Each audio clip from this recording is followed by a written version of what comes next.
नमस्कार। देव वास्तु चैनल पर एक बार फिर से आपका स्वागत है। और आज हम एक ऐतिहासिक साइट पर हैं और ये बहुत ही प्राचीन मंदिर है, लगभग 500 वर्ष पुराना, सिक्के वाले बालाजी नाम से।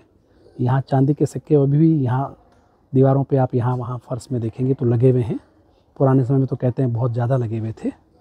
और इस मंदिर का हम वास्तु विवेचना करें तो हम बाहर से ही प्रारंभ करते हैं। आप इधर देखिए, इस तरफ ये पुराना प्राचीन कुआं है और कुएं के अवशेष आपको आज भी यहाँ दिख रहे हैं। और कहते हैं कि यहाँ बीकानेर नरेश जब यहाँ से निकल रहे थे, जब मंदिर नहीं बना हुआ था, तो यहाँ उन्होंने पानी पिया था और कोई संत यहाँ इस मंदिर के स्थान पर विराजे हुए थे, तो फिर वहाँ एक मंदिर बनना चाहिए, ऐसा उन्होंने कहा। यहाँ बाहर भी ये कोई पुराना स्तंभ लगा हुआ है जिस पे आप देख सकते हैं कि गणेश जी हैं। अब ये क्या है, इसका इतिहास ये नहीं पता है, लेकिन कुल मिला के प्राचीनता के अवशेष यहाँ नज़र आते हैं। और अब हम जैसे मंदिर के अंदर प्रवेश कर रहे हैं तो ये मंदिर जो है ये पश्चिमाभिमुख है। अभी मंदिर में प्रवेश करते ही मंदिर के वायव्य में ये एक स्थान है और आप ये देखिए दीवारों पे स्थान स्थान पे ये जो गोल निशान आपको दिख रहे हैं, ये प्राचीन चांदी के सिक्के लगे हुए हैं। दरअसल यहाँ पे जो शिवलिंग लगाया है, ये मंदिर जो मुख्य भवन है उसका वायव्य स्थान है और वायव्य में मंदिर थोथा नहीं होना चाहिए, नीचे नहीं होना चाहिए। इस धारणा के आधार पर यहाँ पे इसका फर्श का लेवल बहुत ऊपर कर दिया है, तो वायव्य जो है ये फर्श लेवल सर्वोच्च हो गया है। और वायव्य जब सर्वोच्च हो जाता है या निम्न हो जाता है तो उसका परिणाम ये निकलता है कि लोगों से, रिश्तेदारों से, उनसे संबंध जो है वो अगर घर है तो ख़राब हो जाते हैं, और अगर मंदिर है तो फिर यहाँ जो लोग आते हैं तो हो सकता है कि इसका इतिहास ऐसा रहा हो कि जो भी भक्त यहाँ आते रहे होंगे तो उनके साथ हो सकता है कि संबंध उतने अच्छे उस समय के तत्कालीन संत महंतों के नहीं रहे हों, पर भी ये इतिहास की बात है। इसी प्रकार से हम आगे बढ़ते हैं तो मंदिर का जो गर्भगृह है वो आप देख रहे हैं। ये बालाजी की प्राचीन मूर्ति है और सामने आप देख रहे हैं कि बालाजी की मूर्ति के ऊपर राम दरबार बना हुआ है। मंदिर से जैसे हम वापस गर्भगृह से बाहर की ओर आते हैं, ये जो मंदिर है, इस मंदिर के बाईं तरफ, यानी कि ये इस जो बिल्टअप एरिया है, मुख्य भवन है, उसका ये नॉर्थ ईस्ट हो गया, ईशान हो गया। और यहाँ अस्थायी रूप से खाना बनाने की सुविधा है।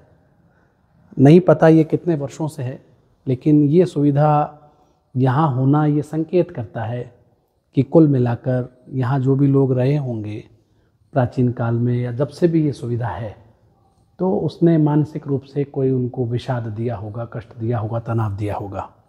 मंदिर के दोनों तरफ जो कक्ष बने हुए हैं उसमें ये कक्ष जो है ये भी ईशान का कक्ष है।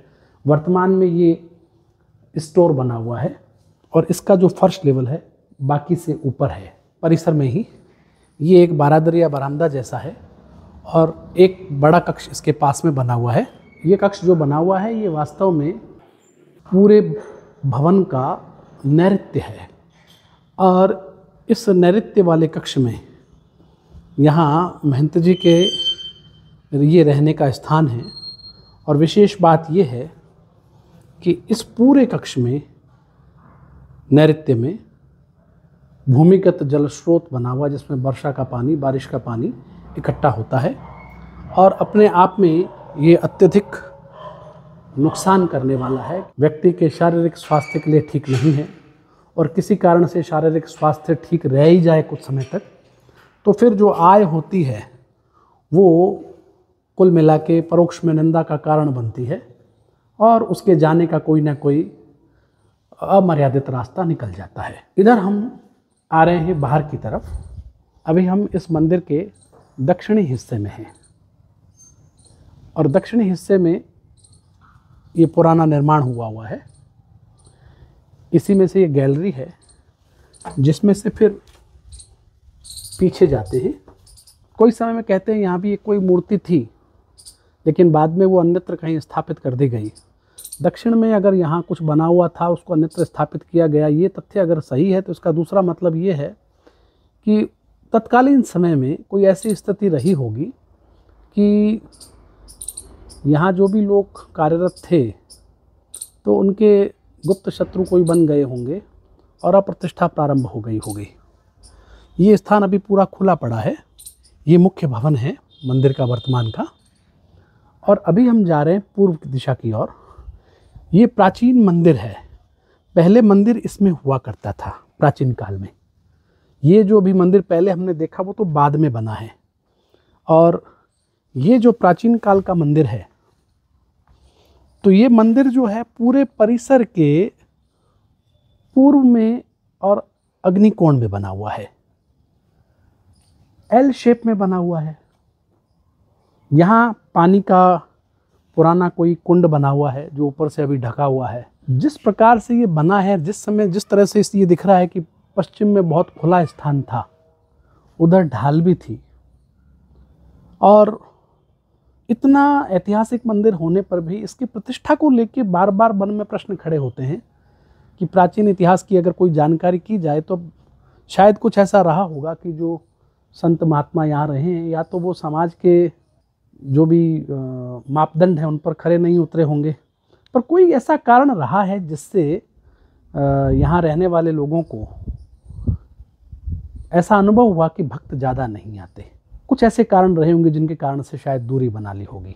इस प्राचीन मंदिर के इस भग्नावशेष में से हम निकल के जब इसके दक्षिण की ओर जा रहे हैं तो ये गैलरी बनी हुई है। और ये कुल मिला के आग्नेय भाग हुआ पूरे परिसर का। यहाँ भी एक पानी का कुंड बना हुआ है जो गलत है। अग्निकोण में जब भी इस तरह का कोई दोष होता है, अगर वो घर में है तो वो बच्चों के विकास को अवरुद्ध करता है। और यदि वो कोई सार्वजनिक स्थान है, मान लो जैसे ये मंदिर है, तो भक्तों को अपेक्षित परिणाम नहीं मिले होंगे, ऐसा उनको लगा होगा, तो उन्होंने थोड़ी दूरी बनाई होगी। जबकि ये बहुत चमत्कारिक मंदिर है। इस मंदिर को भी अगर सही कर दिया जाए तो यहाँ बहुत अद्भुत परिणाम मिलने वाले हैं। ये मेरा मन बनता है, विश्वास बनता है। और उधर जब मैं वापस आगे बढ़ रहा हूँ तो ये मंदिर परिसर का पूर्वी भाग है। उस द्वार के पास में से दीवार है। ये दीवार टेढ़ी है। अभी मैंने छत पे से देखा इसको, तो ये दीवार टेढ़ी है। टेढ़ी होने का मतलब ये हुआ कि इसमें पूर्वी ईशान कम हो रहा है और पूर्वी आग्नेय बढ़ रहा है। पूर्वी आग्नेय जब बढ़ता है, पूर्वी ईशान कम होता है, तो वो मंदिर में जो लोग रहते हैं उनकी अप्रतिष्ठा भी करा सकता है और मंदिर को भी वो प्रतिष्ठा नहीं मिल पाती इतना ऐतिहासिक होने पर भी, जिसकी हम अपेक्षा कर सकते हैं। तो इसका भी एक वास्तुसंगत उपाय होना अति आवश्यक है। इसके साथ साथ हम ये देख रहे हैं कि ये इधर वायव्य दिशा जो है, ये तो पुराना उत्तर में एक कोई पुराना शायद छोटा कुआं या बेरी है। और जो ये लगभग वायव्य जहाँ आया है, यहाँ भी एक पानी का टैंक है। ये पानी का टैंक भी वापस यही संकेत करता है कि समाज के जो लोग हैं उनके साथ संबंध उस स्तर पे मधुर नहीं रहे होंगे जिस स्तर पे रहना चाहिए। किसी न किसी रूप में सामाजिक अप्रतिष्ठा हो जाए या रहने वाले जो लोग हैं वो मानसिक तनाव से पीड़ित रहें, उसके संकेत यहाँ से मिलते हैं। एक बार फिर से हम खड़े हैं मंदिर के मुख्य भवन के अंदर और यहाँ से होते हुए हम इन सीढ़ियों से ऊपर की ओर जा रहे हैं। अभी हम इस मंदिर की छत पर हैं। ये पश्चिम से आने वाला रास्ता है। एक विशेष बात ये भी देखिए कि यहाँ डिग्री का डिफरेंस है। Side is not parallel to magnetic axis. एक तरह से छोटा मोटा विदिशा है। और इसमें ऊपर आप देखेंगे कि ये कोना भी कटा हुआ है और पूर्व आगे बढ़ा है और वापस इधर भी ये ईशान में कट है। इधर ईशान में भी और ये पूर्व दिशा में भी पीपल के वृक्ष लगे हुए हैं। पीपल इस तरफ होना, बड़े पेड़ इस तरफ होना, ये ठीक नहीं है। कुल मिला के सार के रूप में पीपल अगर इधर हैं तो ये राज्य भाई किसी प्रकार से दें, ऐसी आशंका बनी रही होगी किसी न किसी समय। तो आज हमने वास्तु विवेचना की सुजानगढ़ के रुपए वाले बालाजी मंदिर की। सार रूप में ये कह सकते हैं कि बहुत प्रसिद्ध मंदिर ये कभी रहा होगा, आर्थिक दृष्टि से बहुत मजबूत रहा होगा, लेकिन मजबूत रहने पर भी इसमें ऐसे दोष हैं कि शायद वो अर्थ जो है वो संभवतया तत्कालीन जो भी मंदिर की देखभाल करने वाले लोग रहे होंगे उनमें कोई विकार लाया होगा और उसके कारण से लोगों की इस मंदिर से दूरी हो गई होगी।